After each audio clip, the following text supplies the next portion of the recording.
सोनल का जीवन कभी सरल और सहज था।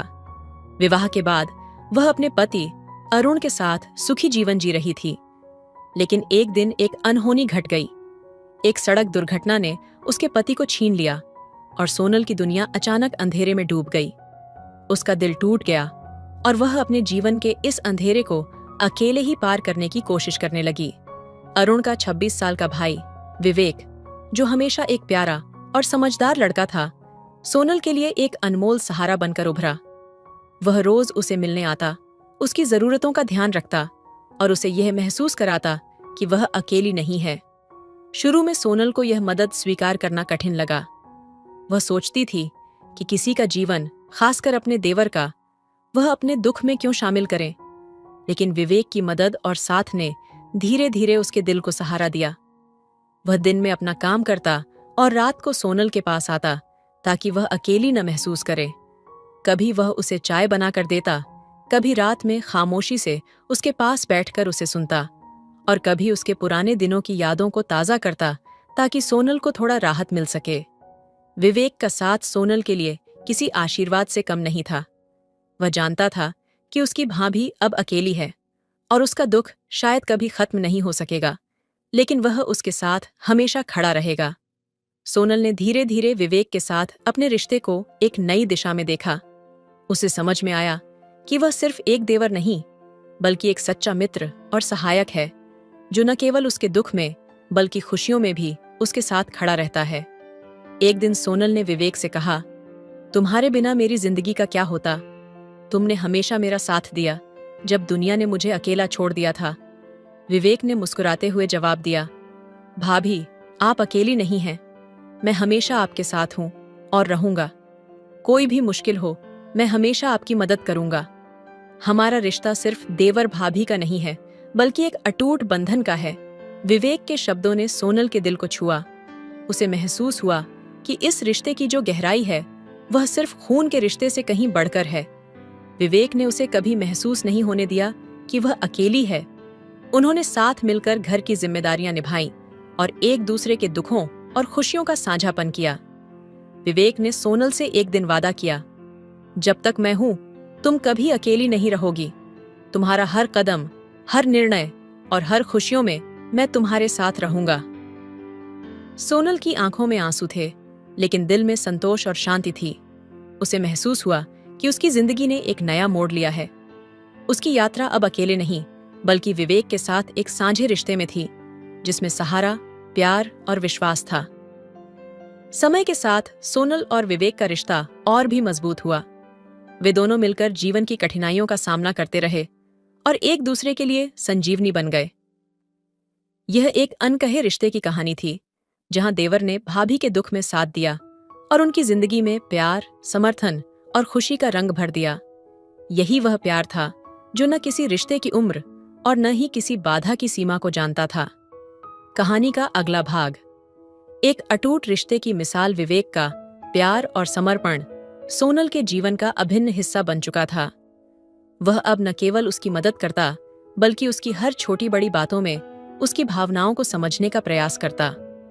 सोनल की आंखों में अब वो थकान और अकेलेपन का दर्द नहीं था जो पहले होता था। विवेक ने उसकी दुनिया को थोड़ा रंगीन किया था और उसकी सूरत में एक नई उम्मीद को वापस लौटाया था। लेकिन ऐसा नहीं था कि सोनल के दिल में कभी कुछ सवाल नहीं उठते थे। विवेक की सहायता और स्नेह ने उसे आंतरिक शांति दी थी, पर कभी कभी सोनल के मन में यह विचार आता, क्या यह सब ठीक है? क्या उसके और विवेक के बीच रिश्ते का यह नजरिया, यह गहरा संबंध समाज की नजर में सही रहेगा?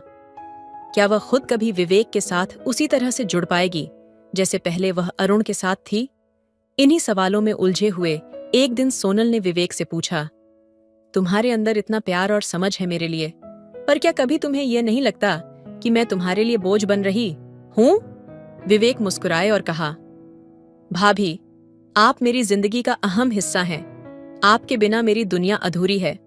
अगर मुझे कभी यह महसूस होता कि आप मुझसे दूर जा रही हैं, तो मेरा दिल टूट जाता। आप बोझ नहीं, मेरे लिए तो आप हमेशा एक सहारा रहीं। यह सुनकर सोनल की आंखों में आंसू आ गए, लेकिन यह आंसू एक नई भावना के थे, एक ऐसी भावना जो उसे यह समझाने में मदद कर रही थी कि जीवन हमेशा एक साथ रहने और एक दूसरे को समझने का नाम है। सोनल को अब यह समझ में आने लगा था कि उसका और विवेक का रिश्ता भले ही पारंपरिक दृष्टिकोण से अलग था, लेकिन इस रिश्ते की बुनियाद सच्चे प्यार, समझ और समर्थन पर थी। एक शाम जब वे दोनों घर के बगीचे में बैठकर चाय पी रहे थे, सोनल ने विवेक से कहा, तुमने जो वादा किया था वो मुझे कभी नहीं भूल सकता। तुम हमेशा मेरे साथ रहोगे और मुझे कभी अकेला महसूस नहीं होने दोगे। मुझे अब इस बात का पूरा विश्वास हो गया है कि तुम्हारा साथ सिर्फ एक वादा नहीं, बल्कि एक गहरा एहसास है। विवेक ने उसकी बातों को सुनते हुए उसे देखा। उसकी आंखों में गहरी संवेदना थी और उसका चेहरा उस कड़ी यात्रा का प्रमाण था जो दोनों ने मिलकर तय की थी। विवेक ने हल्की मुस्कान के साथ कहा, भाभी, मैं जानता हूं कि तुम अपने दिल में कई बार खुद से सवाल करती हो, लेकिन मैं हमेशा तुम्हारे पास हूं। जब तक मैं जीवित हूं, तुम कभी अकेली नहीं रहोगी। हम दोनों मिलकर जो जीवन जी रहे हैं, उसमें कोई दाग नहीं, सिर्फ सच्चाई और विश्वास है। मैं तुमसे वादा करता हूं, यह सिर्फ एक शब्द नहीं, ये मेरा दिल से किया हुआ वादा है। इन शब्दों के बाद एक पल के लिए दोनों में कोई बात नहीं हुई, जैसे सब कुछ ठहर गया हो। केवल हवा की सरसराहट, रात का शांति और एक दूसरे के पास बैठे होने का एहसास था। सोनल को महसूस हुआ कि इस पल में उसके पास जो कुछ भी था, वह सब कुछ था, सच्चे प्यार, विश्वास और अपने साथी का अडिग समर्थन। समय के साथ उनके रिश्ते में भी बदलाव आया। उन्होंने एक दूसरे के दिलों की गहरी समझ को और मजबूत किया, लेकिन यह बदलाव न केवल उनके रिश्ते को और मजबूत बना रहा था, बल्कि सोनल की आत्मविश्वास को भी वापस ला रहा था। पहले जहां वह खुद को अकेला महसूस करती थी, अब उसे यह एहसास हो गया था कि वह किसी पर बोझ नहीं, बल्कि एक सशक्त और सम्मानित साथी थी। एक दिन जब सोनल और विवेक ने अपना जीवन पूरी तरह से एक दूसरे के साथ जीने का फैसला किया, तो सोनल ने विवेक से पूछा, क्या तुम सच में इस रास्ते पर हमेशा मेरे साथ चलोगे? क्या तुम्हारा प्यार और समझ कभी खत्म नहीं होगा? विवेक ने एक पल के लिए उसकी आंखों में देखा, फिर हल्का सा मुस्कुराकर कहा, हमारे रिश्ते की जड़ें केवल इस जीवन में नहीं, बल्कि हमारी आत्माओं में हैं। मैं तुमसे हमेशा सच्चा प्यार करूंगा भाभी। तुम मेरे लिए हमेशा विशेष रहोगी और मैं तुम्हारे जीवन का हिस्सा बनने पर गर्व महसूस करता हूँ। उन शब्दों के साथ सोनल का दिल एक अनमोल शांति से भर गया। उसने महसूस किया कि जीवन में जितनी भी कठिनाइयां आईं, उन सब का सामना केवल एक दूसरे का साथ होने से किया जा सकता था। यह एक अटूट संबंध था, एक ऐसी यात्रा जो विश्वास, प्यार और निस्वार्थ सहयोग पर आधारित थी। सोनल और विवेक का रिश्ता अब एक मिसाल बन चुका था, एक अटूट रिश्ते की मिसाल जो दिखाता था कि जीवन में कभी भी सच्चे प्यार और समझ के रास्ते से न हटें, क्योंकि यही रास्ता आपको अंत में सच्ची खुशी और शांति तक ले जाता है। सोनल और विवेक के बीच अब एक नई ताजगी थी, जैसे एक मधुर गीत की हर ध्वनि धीरे धीरे उनके दिलों में गूंज रही हो। वह एक दूसरे के बिना अब किसी दिन की कल्पना नहीं कर सकते थे। उनका रिश्ता पहले जैसा नहीं रहा था। अब वह केवल भाभी और देवर नहीं थे, बल्कि एक दूसरे के सच्चे दोस्त, जीवन साथी और सबसे अहम, एक दूसरे के लिए समर्पित। एक दिन जब पूरी दुनिया अपनी दिनचर्या में व्यस्त थी, सोनल और विवेक एक साथ बगीचे में बैठे थे। सूरज की नरम किरणें पेड़ों के बीच से छनकर उनकी त्वचा को छू रही थीं और हल्की हवा उनका पीछा करती हुई गुजर रही थी। सोनल ने विवेक की ओर देखा और उसकी आंखों में वह गहरी पहचान थी जो शब्दों से नहीं, बल्कि केवल महसूस की जा सकती थी। वह जानती थी कि अब उनका रिश्ता वाकई कुछ अलग है। विवेक, सोनल ने धीरे से कहा, तुम्हारा साथ अब मेरे लिए क्या है, ये शब्दों में कह पाना मुश्किल है। जब से तुम मेरे पास आए हो, मुझे हमेशा महसूस हुआ कि किसी ने मेरी दुनिया को फिर से सजाया है, जैसे धुंधली शाम के बाद एक खूबसूरत सुबह आई हो। विवेक ने सिर झुकाया, फिर धीरे से उसकी आंखों में देखता हुआ कहा, भाभी, तुमसे जुड़कर मुझे यह समझ में आया कि असली प्यार कभी किसी एक पल का नहीं होता, बल्कि यह वह गहरी समझ है जो दोनों दिलों में वक्त के साथ धीरे धीरे फलती फूलती है। तुम मेरी जिंदगी में वो हो जो हमेशा से चाहिए था। सोनल के दिल में एक हल्का सा कंपन हुआ। उसका दिल भर आया था, लेकिन वह अपने आंसू नहीं रोक पाई। उसने अपनी आंखें पोंछते हुए कहा, तुमने हमेशा मेरी मदद की है, मेरे दर्द को महसूस किया है, और तुमने कभी महसूस नहीं होने दिया कि मैं अकेली हूँ। मुझे कभी नहीं लगा कि मैं किसी से लापरवाही से व्यवहार कर रही हूँ, क्योंकि तुमने हमेशा मेरी भावनाओं का सम्मान किया। विवेक ने उसकी ओर झुकते हुए कहा, तुम मेरी भाभी हो, सोनल, और इस रिश्ते की अहमियत हम दोनों ही जानते हैं। लेकिन इसका मतलब यह नहीं है कि हम सिर्फ भाभी देवर तक सीमित हैं। हमारे बीच जो भी रिश्ता है वह बिना किसी सीमा के, बिना किसी डर के है। ये रिश्ता हमारी आत्माओं का है, जो एक दूसरे को हर पल समझते हैं और साथ जीने का वादा करते हैं। ये सुनकर सोनल ने अपने हृदय की गहराइयों में एक नई उमंग महसूस की। उसकी आंखों में आंसू थे, लेकिन ये आंसू दर्द के नहीं, बल्कि एक नए सफर की शुरुआत के थे। उसने विवेक की ओर देखा और बिना शब्दों के एक समझौता किया। वह अब केवल एक रिश्ते को नहीं, बल्कि अपने साथी को पूरी तरह से अपनाने जा रही थी। एक रात, जब चांद अपनी चांदनी बिखेर रहा था और घर के अंदर अंधेरा था, विवेक और सोनल एक साथ बैठकर पुरानी यादों में खो गए थे। तभी सोनल ने सिर झुकाकर कहा, क्या तुम जानते हो विवेक, तुम्हारे साथ हर एक पल जीने का एहसास कितना खास है। तुमसे बात करते हुए मुझे ऐसा लगता है जैसे तुम मेरी आत्मा की गहराई तक पहुंच गए हो। विवेक ने उसे करीब खींचते हुए कहा, भाभी, मुझे यह समझ आ गया है कि तुम सिर्फ मेरे लिए एक रिश्ते से ज्यादा हो। तुम मेरी सबसे करीबी दोस्त, साथी और उस इंसान हो जिसे मैं कभी खोना नहीं चाहता। हमारा रिश्ता सिर्फ शब्दों का नहीं, बल्कि हर एक एहसास का है जो हम दोनों अपने दिलों से समझते हैं। सोनल ने उसके शब्दों को सुना और बिना कोई और सवाल किए उसने अपनी आंखें बंद कर लीं। उस पल में वह केवल उस शांति और प्यार को महसूस करना चाहती थी जो विवेक की आवाज में था, उसकी बाहों में था। जैसे उसकी आत्मा ने उसकी सांसों के साथ एक नई धड़कन पाई हो। वह पूरी तरह से विश्वास करने लगी थी कि हर दर्द, हर खुशी अब दोनों का साझा था। उनकी जिंदगी अब एक नए अध्याय में बदल चुकी थी, जिसमें हर पल एक दूसरे के लिए था। विवेक ने धीरे से सोनल का हाथ अपने हाथों में लिया और उसकी हथेलियों से यह महसूस किया कि उनके दिल अब एक दूसरे के बिना कभी न धड़केंगे। मैं तुमसे वादा करता हूं, विवेक ने कहा, जो भी जिंदगी में आए हम हमेशा एक दूसरे के साथ होंगे।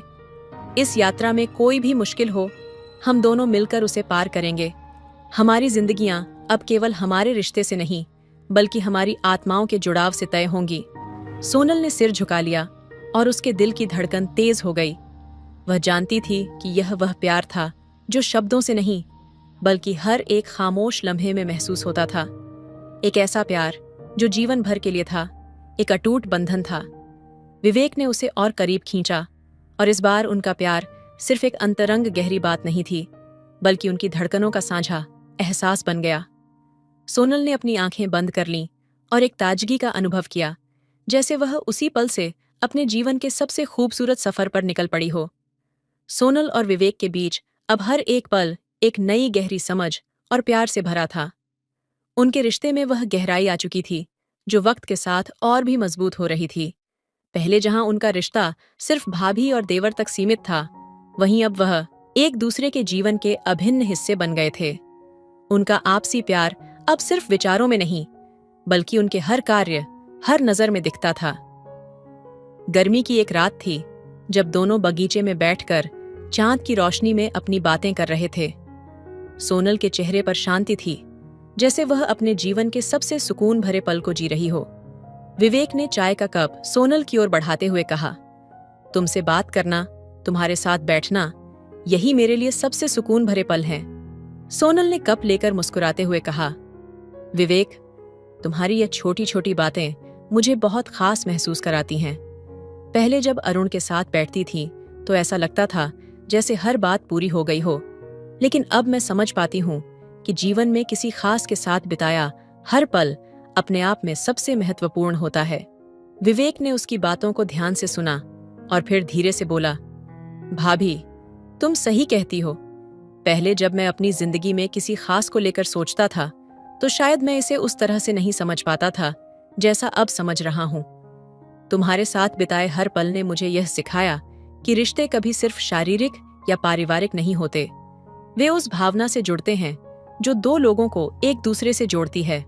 सोनल की आंखों में एक हल्की सी नमी थी, लेकिन वह न तो शब्दों में यह व्यक्त कर पाई, न ही वह अपना गुस्सा या दुहक व्यक्त करना चाहती थी। वह बस चुपचाप उसके शब्दों को महसूस कर रही थी।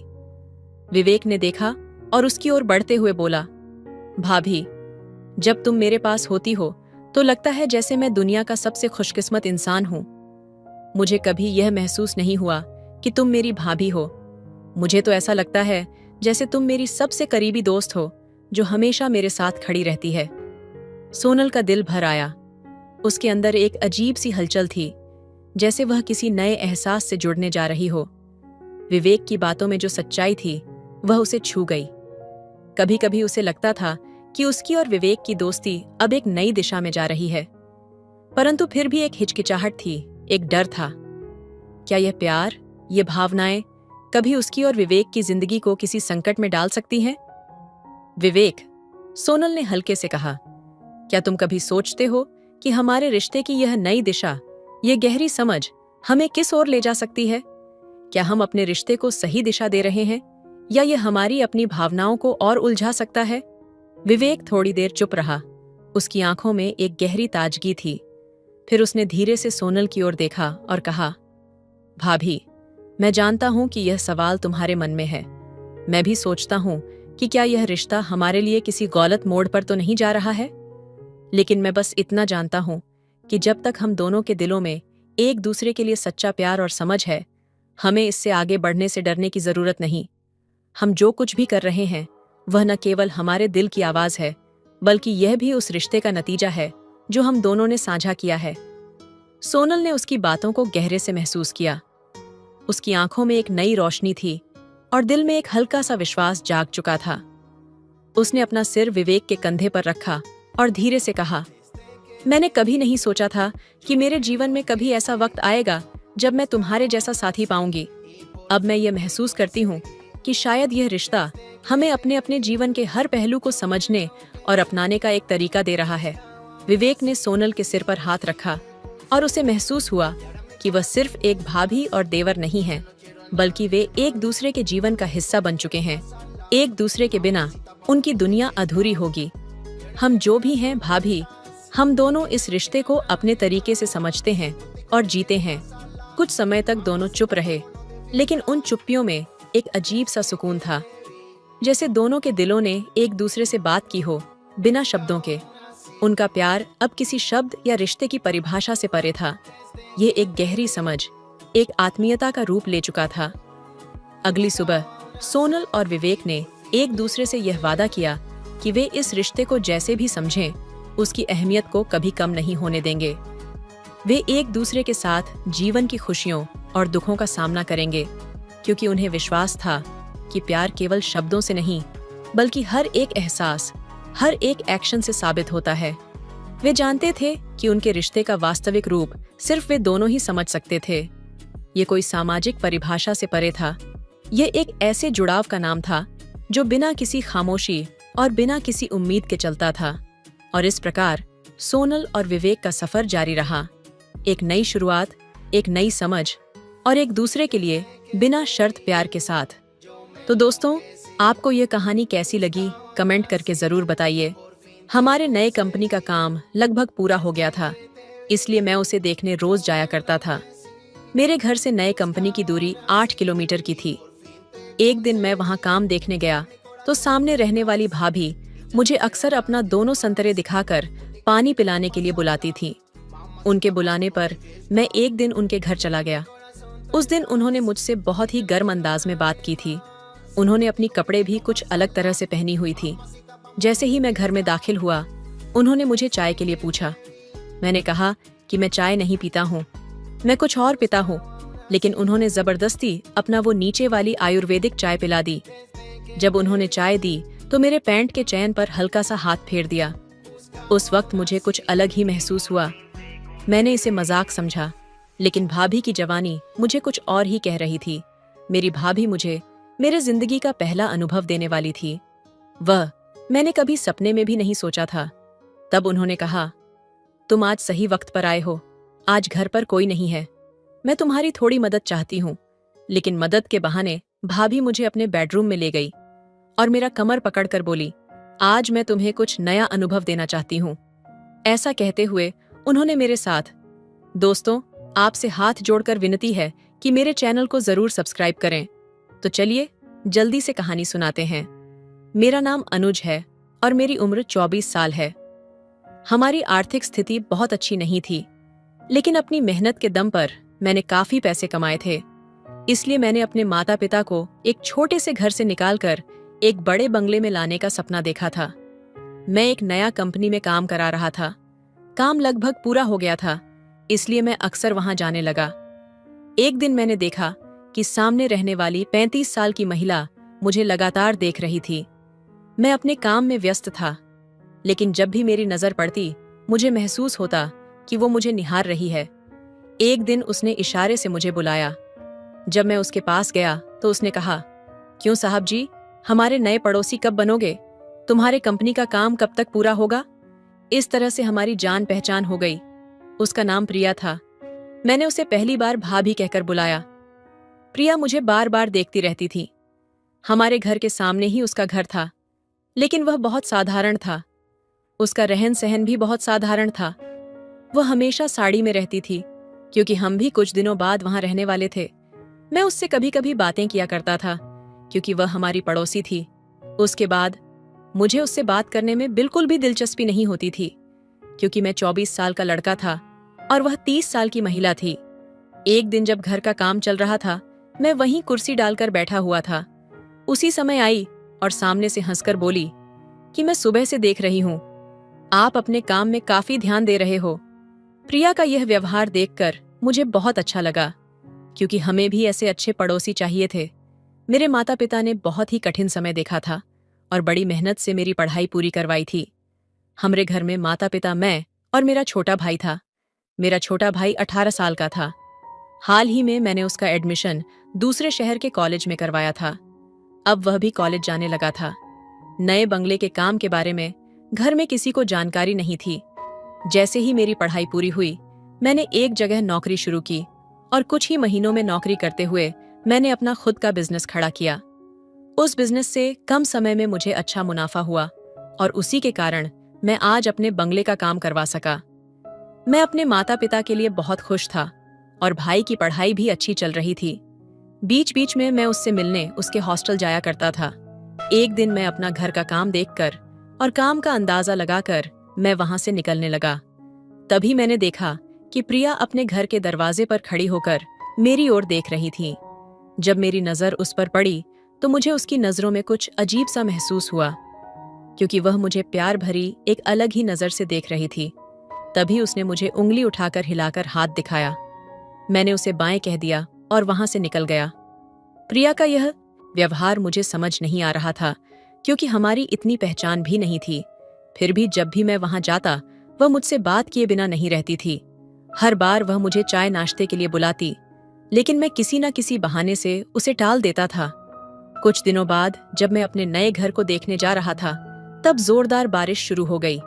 बारिश इतनी तेज थी कि मुझे गाड़ी के सामने कुछ भी नहीं दिखाई दे रहा था। धीरे धीरे मैं घर के पास पहुंचा। तब सामने का दृश्य देखकर मुझे बहुत बड़ा झटका लगा, क्योंकि बंगले की दीवार पानी में बह गई थी। निर्माण अभी कच्चा था, इसलिए बारिश का प्रहार उसे सहन नहीं हो पाया। हुए नुकसान को देखकर मैं बहुत निराश हो गया था। जोरदार बारिश के कारण वहां के मजदूर भी चले गए थे। तब मैं बंगले की आड़ में जाकर खड़ा हो गया। बारिश बहुत तेज हो रही थी, इसलिए मुझे वापस घर जाने के लिए बारिश कम होने का इंतजार करना पड़ा और मैं वहीं खड़ा रहा। काफी समय हो गया, लेकिन बारिश कम होने का नाम नहीं ले रही थी। ऐसी स्थिति में क्या करना है, ये मुझे समझ में नहीं आ रहा था। उस समय मैंने घर पर फोन लगाया, लेकिन नेटवर्क ना होने की वजह से फोन नहीं लग रहा था। कुछ समय इंतजार करने के बाद अचानक मैंने सामने देखा तो प्रिया मेरे सामने थी। प्रिया हाथ में छाता लेकर सामने से आ रही थी। शाम का समय था और बारिश की वजह से काफी अंधेरा हो गया था। प्रिया एक हाथ में छाता और दूसरे हाथ में टॉर्च लेकर धीरे धीरे मेरी ओर आ रही थी। तब टॉर्च की रोशनी में मैंने उसे देखा। उस हल्की रोशनी में प्रिया कुछ अलग ही दिख रही थी। उस समय उसने साड़ी नहीं पहनी थी, बल्कि मॉडर्न कपड़े पहने हुए थे। उसके होठों पर लाल रंग की लिपस्टिक थी। सोनिया का यह रूप मैंने पहले कभी नहीं देखा था। उसे देखकर मैं बस उसे निहारता ही रह गया। उसके पास जो छाता था वह उसके हिसाब से थोड़ा छोटा था, इसलिए उसका शरीर थोड़ा भीग गया था। उसका भीगा हुआ रूप देखकर मेरी नजरें उसके प्रति बदलती जा रही थीं। ऐसी खूबसूरत महिला मैंने पहले कभी नहीं देखी थी। तभी प्रिया मेरे पास आकर मेरा हाथ पकड़कर बिना कुछ कहे मुझे अपने घर की ओर ले जाने लगी। तब मैं बिना कुछ कहे बस उसके पीछे पीछे चलने लगा। वह आगे चल रही थी और मैं पीछे से उसका पिछवाड़ा निहार रहा था। मेरी नजरें उसकी अंदर की हर चीज पर जा रही थीं। मैंने कभी किसी महिला को इस तरह से नहीं देखा था। आज मुझे क्या हो रहा था पता नहीं। प्रिया का वह रूप और उसका रूप का साथ दे रही बारिश जोरदार तरीके से मेरे मन पर असर कर रही थी। मेरा दिल बेचैन होने लगा था। मैं खुद पर काबू नहीं रख पा रहा था। मेरे पूरे शरीर में गुदगुड़ी हो रही थी। ऐसा लग रहा था मानो मैं किस नशे में खो गया हूं। तभी प्रिया ने मुझे आवाज दी। उसकी आवाज सुनकर मुझे होश आया। उसने कहा, मोहन, तुम ऐसे इतनी बारिश में क्या कर रहे हो? इतनी तेज बारिश में इस तरह रुकना ठीक नहीं है। तब मैंने उससे कहा कि मैं बारिश का कम होने का इंतजार कर रहा था, क्योंकि मुझे घर जाने में बहुत देर हो गई है। लेकिन इतनी तेज बारिश की वजह से मैं यहां ही रुक गया। तब प्रिया ने कहा, मोहन, मैं तुम्हारी पड़ोसी हूं। तुम मेरी मदद ले सकते हो। पड़ोसी मुश्किल वक्त में काम नहीं आएंगे तो कब आएंगे? जब मैं मुस्कुराया तो उसने कहा कि यह घर अपना ही है, ऐसा ही समझो। उससे बात करते हुए मैं नजरें झुकाकर बात कर रहा था, लेकिन जब मैंने सर उठाकर उसकी तरफ देखा तो मुझे उसके सौंदर्य रूप को देखकर अंदर कुछ अलग ही महसूस हुआ। उसकी सुंदरता बहुत मनमोहक थी और वो मेरे दिल को बहुत पसंद आई। लेकिन मैंने खुद को संभाला, क्योंकि मुझे पता था कि प्रिया की शादी तो जरूर हो चुकी होगी। उस वक्त मैंने उससे कहा, आंटी, आपने मेरी मदद की, इसके लिए धन्यवाद। तब प्रिया ने कहा, मोहन, मुझे आंटी मत कहो। अभी अभी मेरी शादी हुई है। मेरे पति कुछ दिनों के लिए बाहर काम पर गए हैं, इसीलिए मैं यहाँ पर अकेली हूँ। और आगे से मुझे आंटी कहकर मत पुकारना। हमारे बीच उम्र का थोड़ा सा ही तो अंतर है। और हाँ, आगे कभी मदद की जरूरत हो तो मुझे जरूर आवाज देना। मैं भी तुम्हारी मदद करूंगी, और अगर मुझे कभी कुछ मदद चाहिए होगी तो तुम भी मेरी मदद करोगे ना? उस वक्त मैंने उसकी ओर देखा और हाँ में सर हिला दिया। मैं बारिश में थोड़ा भीग गया था और मुझे ठंड भी लग रही थी। मैं कांप रहा था। तभी प्रिया ने मेरा शर्ट उतारने की कोशिश की। उसके स्पर्श से मेरे शरीर में एक अजीब सी लहर दौड़ने लगी। मुझे वह अच्छा भी लग रहा था और विश्वास भी नहीं हो रहा था। मैं उस समय दुविधा में था, समझ नहीं पा रहा था कि क्या करूं। मुझे वह बातें अच्छी भी लग रही थीं और उसका का स्पर्श मेरे लिए नया था। इसलिए मैंने प्रिया को रोका। उसके व्यवहार के बारे में मैंने उससे बात की। तब उसने कहा, मोहन, बिल्कुल चिंता मत करो। तुम्हारा शर्ट पूरा गीला हो गया है, इसलिए तुम्हें ठंड लग रही है। मैं तुम्हें अपने पति का एक शर्ट लाकर दे देती हूँ, उसे पहन लेना। शर्ट लाकर देने तक तो ठीक था, लेकिन जब उसने मेरा शर्ट उतारने की कोशिश की तो मुझे थोड़ा अजीब लगा। मैंने उससे दूरी बनाते हुए 2 कदम पीछे हट गया। उसने मुझे अपने पति का एक शर्ट लाकर दिया, लेकिन वह शर्ट मुझे बिल्कुल भी फिट नहीं आ रहा था। उसने कुछ और शर्ट लाकर दी, लेकिन उनमें से कोई भी मुझे ठीक से फिट नहीं हो पा रही थी। तब मैंने उससे कहा, अगर आपके पास कोई कंबल हो तो वह मुझे दे दीजिए, वह काफी होगा मेरे लिए। तब प्रिया ने मुझे एक कंबल लाकर दिया। मैं उस कंबल को लेकर उसके घर के सोफे पर बैठ गया। जब मैंने घड़ी में देखा तो रात के 12 बज रहे थे। मुझे घर जाने में बहुत देर हो गई थी। तभी प्रिया मेरे लिए गरम गरम सूप लेकर आई। उसने कहा, मोहन, ये सूप पी लो, तुम्हें अच्छा लगेगा। मैंने उसके हाथ से सूप लिया। प्रिया का स्वभाव मुझे बहुत पसंद आ रहा था। मुझे नहीं पता था कि पड़ोसी इतने अच्छे हो सकते हैं।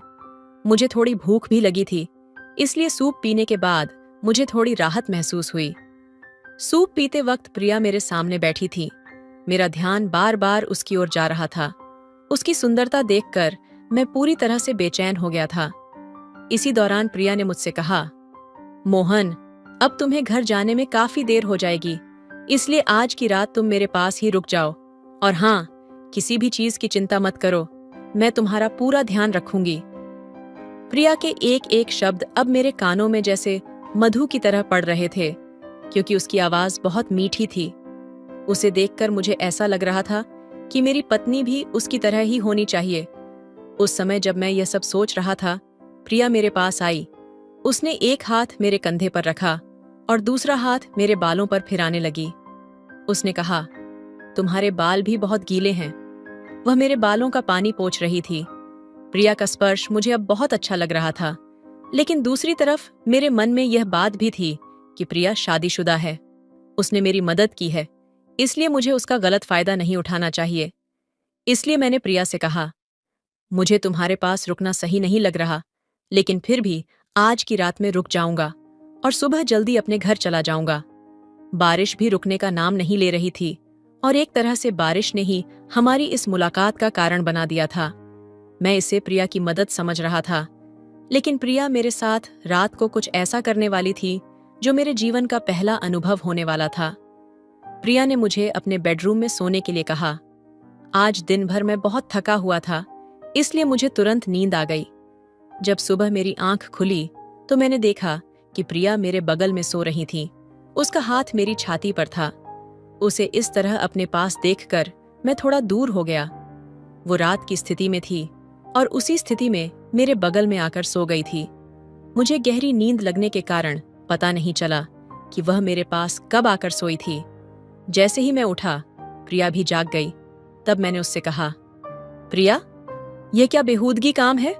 तुम मेरे पास आकर क्यों सोई? तब प्रिया ने कहा, मैं बाहर सोफे पर सोई थी, लेकिन हॉल में मुझे बहुत ठंड लग रही थी, इसलिए मैं तुम्हारे पास आकर सो गई। तब मैंने अपना शर्ट ढूंढना शुरू किया। मेरे शरीर पर तब शर्ट नहीं था। मुझे हॉल में मेरा शर्ट दिखाई दिया। मैं अपनी शर्ट पहनकर जल्दी से उसके घर से निकल गया और अपनी गाड़ी में बैठकर अपने घर पहुंचा। घर पहुंचकर मैंने अपने माता पिता से कहा कि रात को बारिश हो रही थी, इसलिए मैं हॉल में ही थोड़ा रुक गया था। नहाने के लिए जब मैं बाथरूम में गया और शर्ट उतारी तो मैंने आईने में जो देखा उसे देखकर मेरे पैरों तले जमीन खिसक गई। मैंने ध्यान से देखा तो मेरी छाती पर लिपस्टिक के निशान थे और मेरी पेंट भी थोड़ी ढीली थी। मुझे समझ नहीं आ रहा था कि प्रिया ने यह सब मेरे साथ कब किया। मेरे मन में ढेर सारे सवाल उठने लगे। मुझे लगा कि प्रिया ने मुझे जो सूप पिलाया था उसकी वजह से मुझे गहरी नींद आ गई थी और नींद में उसने मेरे साथ कुछ गलत किया। लेकिन मुझे कुछ भी महसूस नहीं हुआ क्योंकि मुझे नींद आ रही थी। पिछली रात उसके घर में जो रोमांचक माहौल बना था, उसने मुझे प्रिया के साथ बहुत कुछ करने की इच्छा पैदा कर दी थी। लेकिन वह शादीशुदा थी, इसलिए मैंने अपने मन पर काबू रखा और खुद को फिसलने नहीं दिया। लेकिन जो कुछ हुआ उससे साफ था कि प्रिया भी वही चाहती थी जो मेरे मन में था। उस दिन मैंने अपना सारा काम निपटा लिया और पूरा दिन मेरे मन में प्रिया की छवि घूमती रही। मेरे मन में बार बार पिछली रात वाली प्रिया की वह छवि आ रही थी, जिससे अब मेरे मन में जो इच्छा पैदा हुई थी उसे मैं प्रिया के सामने बोलने की सोच रहा था। उसके बर्ताव से भी मुझे ऐसा ही कुछ महसूस हो रहा था, क्योंकि जब से मैं घर के निर्माण का काम देख रहा था तब से ही उसकी नज़र मुझ पर थी। यह तो मुझे साफ दिख रहा था। 2 दिन बाद मैं बंगले के पास पहुंचा तो देखा कि मजदूरों ने घर की दीवार फिर से पहले जैसी कर दी थी। 2 दिन से बारिश भी नहीं हुई थी। मेरी नज़र प्रिया के घर की तरफ गई तो देखा कि उसके घर का दरवाज़ा बंद था। आमतौर पर जब मैं वहां जाता था तो वह बंगले के आसपास दिखती थी, लेकिन आज प्रिया कहीं नजर नहीं आ रही थी। मैंने इधर उधर देखा, लेकिन वह कहीं भी दिखाई नहीं दी। आखिरकार मैं उसके घर के दरवाजे के पास पहुंचा। मुझे अब उसे देखने की बेचैनी हो रही थी। जब मैं उसके घर के पास पहुंचा तो अंदर से कुछ मर्दों की आवाजें आ रही थीं। मुझे लगा कि उसके घर में कोई मेहमान आए होंगे, इसलिए मैंने वहां से लौटना ही बेहतर समझा और अपने बंगले की तरफ लौट आया। उसे देखने के लिए मेरी आंखें बेचैन हो रही थीं, क्योंकि उससे मुझे पहला अनुभव मिलने वाला था। उस दिन शाम तक मैंने प्रिया का इंतजार किया, लेकिन प्रिया घर से बाहर नहीं आई। तब मैं घर की ओर जाने लगा। रास्ते में मुझे मेरा भाई राजू मिला। उसे देखकर मैं हैरान हो गया, क्योंकि उस रास्ते पर राजू को देखना मेरे लिए बहुत ही हैरान करने वाली बात थी। मैंने उसके पास जाकर गाड़ी रोकी तो वह मुझे डरा हुआ नजर आया। मैंने उससे पूछा, राजू, तुम इस वक्त यहाँ क्या कर रहे हो? तुम्हें तो इस समय हॉस्टल में होना चाहिए था। तुम आ रहे हो, इसकी भी कोई खबर नहीं दी। तब राजू ने कहा, भैया, मैं आपको सब कुछ बताऊंगा, लेकिन पहले हमें घर चलने दो। मुझे बहुत भूख लगी है और कई दिनों से मुझे माँ के हाथ का खाना खाने की इच्छा हो रही है। राजू की बात सुनकर मैंने उसे गाड़ी में बिठाया और घर आकर उसने खाना खाया और तुरंत सो गया। उस रात भी मुझे नींद नहीं आ रही थी। मैं बार बार करवटें बदल रहा था। तभी अचानक राजू अपनी जगह से उठकर कहीं और जाने लगा। मैंने उसे आवाज दी, लेकिन उसने मेरी तरफ देखा तक नहीं। मुझे समझ आ गया कि वह नींद में चल रहा है। मैंने उसे पकड़कर वापस उसकी जगह सुला दिया। अगले दिन मैंने ठान लिया कि कुछ भी हो जाए, मैं प्रिया से मिलूंगा, क्योंकि उसे बिना मिले मुझे चैन नहीं मिल रहा था। मैं फिर से बंगले के पास पहुंचा और काम कितना हुआ यह देखने लगा। तभी अचानक प्रिया वहां आ गई। आज वह साधारण साड़ी में आई थी, लेकिन उसे देखकर मुझे पिछली रात की उसकी वही छवि दिख रही थी। आज साड़ी में सोनिया बहुत ही सुंदर लग रही थी, जिस तरह से वह उस रात मुझे दिख रही थी। मुझे प्रिया अब दिल से पसंद आने लगी थी। मैं उसके ख्यालों में डूबने ही वाला था कि तभी प्रिया बोलने लगी, मोहन, मुझे तुम्हारी थोड़ी मदद चाहिए। क्या तुम मेरे साथ चलोगे? प्रिया को किस चीज में मदद चाहिए, यह तो अब मुझे साफ दिखाई देने लगा था।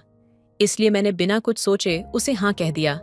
तब उसने कहा, हमें थोड़ा बाहर जाना है तो तुम मेरे साथ चलो और हम लोग मेरी स्कूटी से वहां जाएंगे। मैं तैयार हो गया। कुछ देर बाद प्रिया तैयार होकर आई और जब वह तैयार होकर आई तो मैं उसे देखता ही रह गया। मैं उसके साथ स्कूटी पर बैठा और हम निकल पड़े। कुछ समय बाद हम एक चौल के पास पहुंच गए। वह चौल काफी बड़ी लग रही थी। मैंने प्रिया से पूछा, प्रिया, तुम मुझे कहाँ लेकर आई हो? तब प्रिया ने कहा, मेरे घर के पास मेरी थोड़ी इज्जत है, इसलिए मैं तुम्हें यहाँ लेकर आई हूँ। यहाँ मेरी एक सहेली का कमरा है। प्रिया मुझे कमरे पर ले जाने वाली थी, यानी आज मेरे मन में जो इच्छा थी वह 100% पूरी होने वाली थी। यही सब सोचकर मैं उसके पीछे चल पड़ा। स्कूटी से उतरकर प्रिया चलने लगी और मैं उसके पीछे जा रहा था। चौल के एक कोने में एक कमरा था। प्रिया उस कमरे में गई और मैं भी अंदर चला गया। कमरे में देखा तो वहां एक बिस्तर था और उसके बगल में एक पानी का मटका रखा था। तब प्रिया बिस्तर पर जाकर बैठ गई। कमरे की हालत देखकर मुझे लग रहा था कि वहां बहुत अंधेरा और शांति थी, लेकिन मेरा पूरा ध्यान एक ही चीज पर था और मैं उसे जल्द से जल्द अनुभव करना चाहता था। मैं बिस्तर पर बैठ गया। अगले ही कुछ पलों में कमरे में 4 हट्ट-कट्टे लोग आ गए। उन्हें देखकर मैं थोड़ा असमंजस में पड़ गया कि यहाँ क्या हो रहा है। मैंने देखा कि उन 4 लोगों में से 2 के पास कैमरे थे और तभी कमरे में बड़ी लाइट जल गई। कमरे में काफी बड़ी लाइट्स थीं। मैंने प्रिया से पूछा, प्रिया, ये सब क्या हो रहा है? लेकिन प्रिया कुछ भी बोलने के लिए तैयार नहीं थी। उसने अपने मुंह पर स्कार्फ बांधा हुआ था। मैं उससे यह सब पूछ ही रहा था कि तभी एक मोटी और भारी भरकम महिला वहां पर आई और मेरे पास आकर बैठ गई। एक तरफ प्रिया थी और दूसरी तरफ वह महिला। मैंने जोर जोर से चिल्लाकर पूछा, यहाँ क्या चल रहा है? तब उन 4 में से एक ने कहा, तुम कितना भी जोर से चिल्ला लो, इस कमरे से बाहर कोई आवाज नहीं जाएगी। तब मैं समझ गया कि मेरे साथ कुछ बुरा होने वाला है। तभी उनमें से एक व्यक्ति ने एक बड़ा सा रामपुरी चाकू निकाला और मेरी तरफ बढ़ा दिया। उस समय मैं बहुत डर गया था। उस व्यक्ति ने कहा, अब तुम्हें वही करना होगा जो हम कहेंगे, नहीं तो तुम्हें अपनी जान से हाथ धोना पड़ेगा। मैं बहुत घबरा गया था। मुझे समझ आ गया था कि मैं गलत चीज में फंस चुका हूँ। मैंने अपनी इच्छा पूरी करने के लिए प्रिया का पीछा किया था, लेकिन यह बात अब मेरी जान तक पहुंच गई थी। इसके बाद प्रिया और उस महिला ने मेरे साथ अनुचित हरकतें करनी शुरू कर दी और कैमरे वाले लोग पूरा शूट कर रहे थे। मुझे समझ आ गया था कि मुझे फंसाया गया है। तभी कमरे का दरवाजा खटखटाया गया। जब दरवाजा नहीं खोला गया तो वह बाहर से तोड़ दिया गया। प्रिया पुलिस को देखकर बुरी तरह से डर गई थी। पुलिस ने उन सभी लोगों को गिरफ्तार कर लिया। यह एक गैंग थी जो महिलाओं द्वारा जाल में फंसावाकर कम उम्र के लड़कों से लाखों रुपए की मांग करवाती थी। प्रिया ने मेरे छोटे भाई के साथ भी यही किया था और वह इसका शिकार बन चुका था। इसलिए प्रिया को फंसाने के लिए हमने यह प्लान बनाया था। राजू ने मुझे उसके साथ हुई सारी बातें बताई थीं। उसने बताया कि हॉस्टल से घर आते समय प्रिया ने उसे भी अपने झांसे में फंसा लिया था। असल में प्रिया उसका असली नाम नहीं था। प्रिया और उसकी टोली कम उम्र के लड़कों को धोखा देकर लूटने का काम करती थी। मैंने पुलिस को इस बारे में जानकारी दी और जाल बिछाकर उस टोली को गिरफ्तार करवाया। प्रिया ने उसी तरह से राजू का भी वीडियो बनाया था और उससे लाखों रुपए की मांग की थी। राजू ने कुछ पैसे भी दे दिए थे, लेकिन वे इतने पर भी नहीं रुके। वह राजू को ब्लैकमेल कर रहे थे कि अगर उसने और पैसे नहीं दिए तो वह उसका वीडियो वायरल कर देंगे। रात को जब मैं राजू को घर लेकर आया था, तब आधी रात में वह एक कोने में बैठकर रो रहा था। तब मैंने उसे विश्वास में लेकर सारी बातें पूछी थीं। उसने हिम्मत जुटाकर मुझे यह सब बताया। उसी की हिम्मत की वजह से मैं प्रिया का पर्दाफाश कर पाया। हमारे बंगले के सामने जो उसका घर था, वो उसने किराए पर लिया था, और वह भी झूठी पहचान दिखाकर। आज मेरे भाई को इस घटना का बहुत बड़ा मानसिक आघात हुआ था। वह अनजाने में ही डिप्रेशन में चला गया था और उसे संभालने में काफी वक्त लगा। प्रिया और उसकी टोली को मैंने अच्छी तरह सबक सिखाया। समय पर यह बात मेरे सामने आ जाने से मैं राजू को बचाने में सफल हो गया, नहीं तो उसके साथ और क्या क्या हो सकता था, इसका मैं अंदाजा भी नहीं लगा सकता। अनजाने में मैंने कई और युवाओं को भी इस तरह के धोखाधड़ी से बचाया था। प्रिया और उसकी टीम की खबर सामने आते ही कई युवाओं ने कबूल किया कि उनके साथ भी इस तरह की घटनाएं हुई थीं। दोस्तों, किसी के मीठे शब्दों में आकर तुरंत भरोसा न करें और अनजान लोगों पर जल्दी से विश्वास न करें, क्योंकि आपकी मासूमियत का फायदा उठाने के लिए ऐसे बहुत से लोग तैयार बैठे हैं। इसलिए सतर्क रहे ताकि आपकी स्थिति राजू जैसी ना हो। तो दोस्तों, यह थी आज की कहानी। आपकी क्या राय है? इस कहानी पर हमें कमेंट में जरूर बताएं। मेरे जेठ 42 साल के हो चुके थे, लेकिन फिर भी वह कुंवारे थे। मुझे और मेरे पति को और हमको एक साथ देखकर जेठ जी हमेशा तड़पते रहते थे। जब भी मेरा पति कहीं बाहर जाता तो मौका पाकर भाई साहब मुझे अपने कमरे में बुला लेते या फिर देर रात तक मेरे कमरे में आ जाते। एक बार भाई साहब ऑफिस से देर रात घर आए। आते ही वह अपने कमरे में जाकर कंबल ओढ़कर सो गए। तब उनकी सेवा करने के लिए मैं उनके कमरे में गई। उस समय उन्होंने मुझे अपने पास बुलाया था। जब भाई साहब ने अपने शरीर पर से कंबल हटाया तो सामने का दृश्य देखकर मैं हैरान रह गई, क्योंकि मेरे कमरे में जाने से पहले ही भैया पूरी तैयारी करके लेटे थे। उनके शरीर पर से कंबल हटते ही मेरी नजर वहीं खड़े भाई साहब पर ठहर गई, मानो जैसे मैं किसी अलग दुनिया में खो गई। दोस्तों, आपसे हाथ छोड़कर विनती है कि मेरे चैनल को सब्सक्राइब कीजिए। तो चलिए जल्दी से कहानी सुनाते हैं। मेरा नाम सुमन है। मेरी शादी को अभी 8 महीना ही हुआ था। उस पूरे 8 महीने में जो भी चीज मैं अपने पति से मांगती थी, वह मुझे लाने से पहले कहता था कि भाई साहब से पूछ कर लाता हूँ, भाई साहब से पैसे लेता हूँ। हर चीज में मेरा पति बड़े भाई साहब की अनुमति लेता था। सुरेश और महेश दोनों भाई थे। सुरेश छोटा था, जबकि महेश बड़े भाई साहब थे। उन्होंने शादी ही नहीं की थी अपने पति विकास से। मैंने भाई साहब की शादी ना करने का कारण पूछा, तब वो बोले, अब तक मुझे भी इसका कारण समझ में नहीं आया है। भाई साहब को शादी करने की इच्छा नहीं थी, इसलिए माँ ने मेरी शादी करा दी। भाई साहब अब 45 साल के हो चुके थे।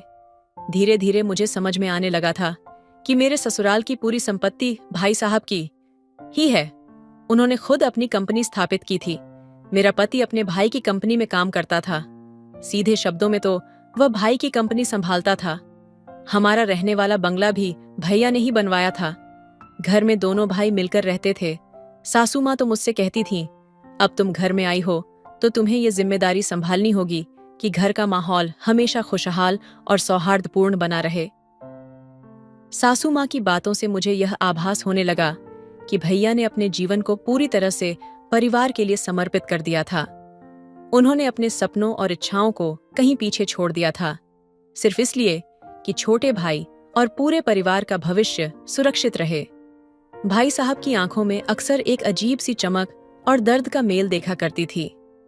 वह हमेशा हंसते मुस्कुराते रहते थे, मगर उनकी मुस्कान के पीछे एक न बुझने वाला सूनापन छिपा होता था। एक दिन जब मैं चाय लेकर उनके कमरे में गई तो देखा कि वे एक पुरानी तस्वीर को हाथ में लिए बैठे थे। तस्वीर में वे एक लड़की के साथ मुस्कुरा रहे थे। उस लड़की की आंखों में सपने और चेहरे पर एक अद्वितीय चमक थी। मैंने साहस जुटाकर पूछा, भाई साहब, ये कौन है? कुछ क्षण के लिए कमरे में खामोशी छा गई। उन्होंने गहरी सांस ली और कहा, यह अनामिका है, मेरे अतीत की सबसे खूबसूरत कहानी। उनकी आवाज में दर्द और प्यार का एक अनोखा मिश्रण था। मुझे समझ में आने लगा कि भाई साहब ने अपना दिल कभी किसी को सौंपा था, पर किसी कारणवश वह प्रेम कहानी अधूरी रह गई। क्या आप मुझे उसकी कहानी सुनाएंगे? मैंने धीरे से पूछा। वे मेरी ओर देखकर हल्की मुस्कान के साथ बोले, क्यों नहीं? शायद अब समय आ गया है कि कोई तो मेरी इस कहानी का हिस्सा बने। फिर उन्होंने एक लंबी सांस ली और अपनी आंखों में अतीत की यादें संजोते हुए कहानियों के पन्ने पलटने लगे। भाई साहब ने अतीत के पन्नों को पलटते हुए अपनी आंखों में एक चमक और दर्द के साथ कहा, अनामिका मेरे कॉलेज के दिनों की साथी थी। वो मेरे जीवन की पहली और आखिरी मोहब्बत थी। उसकी हंसी से ऐसा लगता था जैसे किसी झरने की आवाज गूंज रही हो। उसकी बातें, उसकी मासूमियत और उसका हर पल को खुलकर जीना मुझे मोहब्बत में बांधता चला गया। मैंने देखा उनकी आंखें धीरे धीरे नम होने लगी थीं। उन्होंने बात जारी रखी, हम दोनों ने सपने देखे थे, एक साथ घर बसाने के, अपने परिवार के संग एक खुशहाल जीवन बिताने के, लेकिन नियति को शायद कुछ और ही मंजूर था। अनामिका के पिता की अचानक मृत्यु हो गई और उनका परिवार कर्ज में डूब गया। उसे मजबूरन अपने परिवार के लिए एक अमीर व्यापारी से शादी करनी पड़ी। वो मुझसे मिलने आई थी आखिरी बार। उसकी आंखों में सिर्फ एक ही सवाल था, क्या मैं अपने परिवार के लिए अपनी मोहब्बत कुर्बान कर दूं? मैंने उसका जवाब नहीं दिया, बस उसकी आंखों में ताकता रहा। वो समझ गई और उसने अपनी जिम्मेदारी चुनी। भाई साहब की आवाज भर्रा गई। वे चुप हो गए और फिर बोले, उस दिन के बाद मैं अपनी मोहब्बत को भुला नहीं पाया। मैंने खुद को काम में डुबो दिया, अपना सब कुछ अपने परिवार और तुम्हारे पति की सफलता के लिए झोंक दिया। शायद इसी वजह से मैंने कभी शादी नहीं की, क्योंकि मेरा दिल तो उसी दिन अनामिका के साथ चला गया था। कमरे में एक गहरी खामोशी छा गई थी। मेरे दिल में भाई साहब के लिए सम्मान और भी बढ़ गया। उनकी त्याग और मोहब्बत की कहानी ने मेरे हृदय को छू लिया। मुझे समझ में आ गया कि उनके हर हंसी के पीछे एक दर्द छिपा था, एक अधूरी कहानी जिसने उन्हें कभी खुद के लिए जीने नहीं दिया। मैंने उनके कंधे पर हाथ रखा और कहा, भाई साहब, आपकी कहानी अधूरी नहीं है। ये प्रेम का वो अध्याय है जिसने आपके व्यक्तित्व को इतना महान बना दिया। आप आज भी उसी प्यार के साथ जी रहे हैं और यही आपकी सच्ची ताकत है। उन्होंने मेरी ओर देखा और हल्की मुस्कान के साथ बोले, शायद तुम ठीक कह रही हो, लेकिन अनामिका की यादें मेरे जीवन का वो हिस्सा हैं जिन्हें मैं कभी नहीं छोड़ सकता। वो मेरे दिल का एक अटूट हिस्सा है। उस रात पहली बार मैंने महसूस किया कि भाई साहब के चेहरे पर शांति और सुकून की झलक थी। शायद उन्होंने आज अपनी कहानी साझा कर दिल का बोझ हल्का कर लिया था। उस रात के बाद भाई साहब और मेरी बातचीत का एक नया सिलसिला शुरू हो गया। वे अपने अतीत की बातें मुझसे साझा करते और मैं उनके अनुभवों को सुनते हुए उन्हें समझने की कोशिश करती। उनके शब्दों में एक गहराई थी, एक ऐसा दर्द और प्यार जो कभी पूरी तरह से खत्म नहीं हुआ। एक शाम, जब सर्दियों की ठंडी हवा हमारे बंगले के खुले आंगन में बह रही थी, मैं और भाई साहब चाय पीते हुए चुपचाप बैठे थे। उनकी नजरें कहीं दूर आसमान की ओर देख रही थीं। ऐसा लगता था जैसे वे अनामिका की यादों में खोए हुए थे। मैंने उनकी खामोशी तोड़ने की कोशिश करते हुए कहा, भाई साहब, क्या आपको कभी लगता है कि प्यार दोबारा हो सकता है? वे मुस्कुराए। एक हल्की सी चमक उनकी आंखों में आई। प्यार तो हर इंसान के जीवन में एक ही बार पूरी शिद्दत से होता है, लेकिन हाँ, शायद रिश्तों का रूप बदल सकता है, भावनाएं नए तरीके से उजागर हो सकती हैं। उनकी आवाज में एक गर्मजोशी और संवेदनशीलता थी जो सीधे दिल को छू गई। मेरे मन में अनायास ही एक सवाल उभर आया, क्या आपने कभी सोचा कि अनामिका ने भी आपको भुलाया होगा? भाई साहब ने थोड़ी देर चुप रहकर जवाब दिया, शायद उसने कोशिश की होगी, पर कुछ प्रेम ऐसे होते हैं जो दिलों में बिना शब्दों के ही बसे रहते हैं, और मुझे लगता है कि हम दोनों ने उन अनकहे शब्दों को अपने अपने तरीकों से जिया है। हमारी बातें अब अधिक गहरी हो चली थीं। उनके शब्दों में जो दर्द और प्रेम की मिली जुली भावना थी, वह मेरे मन को भिगो रही थी। मैंने महसूस किया कि उनके प्रति मेरा सम्मान अब एक अनकहे भाव से जुड़ गया था, जो मेरे और उनके बीच एक अदृश्य डोर की तरह था। अचानक भाई साहब ने मेरी ओर देखा। उनकी आंखों में एक नर्म मुस्कान थी। तुम बहुत संवेदनशील हो, ये घर तुम्हारे कारण आज और भी जीवंत है। मैंने हौले से कहा, आपकी बातें सुनकर मैंने भी सीखा है कि प्यार में सिर्फ पाने की चाह नहीं होती, कभी कभी उसका एहसास ही सब कुछ होता है। हमारी बातों के बीच मैं उनके पास बैठी और उस पल में हम दोनों ने महसूस किया कि हम एक दूसरे के अनुभव और भावनाओं के साझेदार बन चुके थे। ये रिश्ता मर्यादा में रहते हुए भी एक अनकही नजदीकी और विश्वास की डोर से बंध चुका था। भाई साहब ने धीरे से कहा, जीवन में कुछ कहानियां उस रात के बाद भाई साहब और मेरी बातचीत का एक नया सिलसिला शुरू हो गया। वे अपने अतीत की बातें मुझसे साझा करते और मैं उनके अनुभवों को सुनते हुए उन्हें समझने की कोशिश करती। उनके शब्दों में एक गहराई थी, एक ऐसा दर्द और प्यार जो कभी पूरी तरह से खत्म नहीं हुआ। एक शाम जब सर्दियों की ठंडी हवा हमारे बंगले के खुले आंगन में बह रही थी, मैं और भाई साहब चाय पीते हुए चुपचाप बैठे थे। उनकी नजरें कहीं दूर आसमान की ओर देख रही थीं। ऐसा लगता था जैसे वे अनामिका की यादों में खोए हुए थे। मैंने उनकी खामोशी तोड़ने की कोशिश करते हुए कहा, भाई साहब, क्या आपको कभी लगता है कि प्यार दोबारा हो सकता है? वे मुस्कुराए।